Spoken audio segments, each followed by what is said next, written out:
ભાજપના બે નેતાઓના કેસમાં નેશનલ ઇન્વેસ્ટિગેશન એજન્સીએ મિલકત સીલ કરી।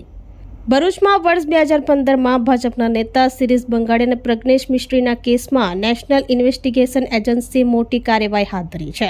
આ કેસમાં આરોપી યુનુસ શેખની શહેરના સોનેરી મહેલ વિસ્તારમાં આવેલ મિલકત સીલ કરી દેવામાં આવી છે।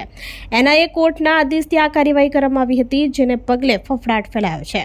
ભરૂચ જિલ્લા ભાજપના પૂર્વ પ્રમુખ શિરીષ બંગાડી અને યુવા મોરચાના મહામંત્રી પ્રજ્ઞેશ મિસ્ત્રીની વર્ષ 2015માં 2 નવેમ્બરના રોજ સેવાશ્રમ રોડ ઉપર આવેલ સૂર્યા પ્રિન્ટિંગ પ્રેસમાં ગોળી મારી હત્યા કરી દેવામાં આવી હતી। પોલીસની તપાસમાં દાઉદ ઇબ્રાહિમના સાગરી જાવેદ ચીકનાએ હિન્દુ નેતાઓની હત્યા માટે 50 લાખની સોપારી આપી હોવાનો ખુલાસો થયો હતો।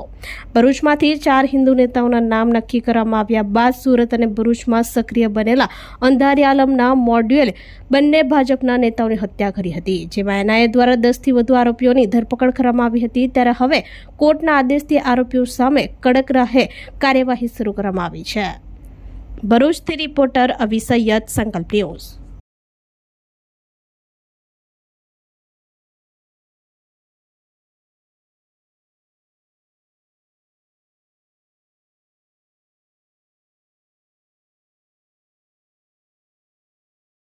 આપણી સંકલ્પ ન્યૂઝ ચેનલને સબસ્ક્રાઇબ અને લાઇક કરો, બેલ આઇકન દબાવો જેથી આવનાર ન્યૂઝ અપડેટ્સની નોટિફિકેશન આપના મોબાઈલ પર સૌથી પહેલા પહોંચે। Like, subscribe and share the video.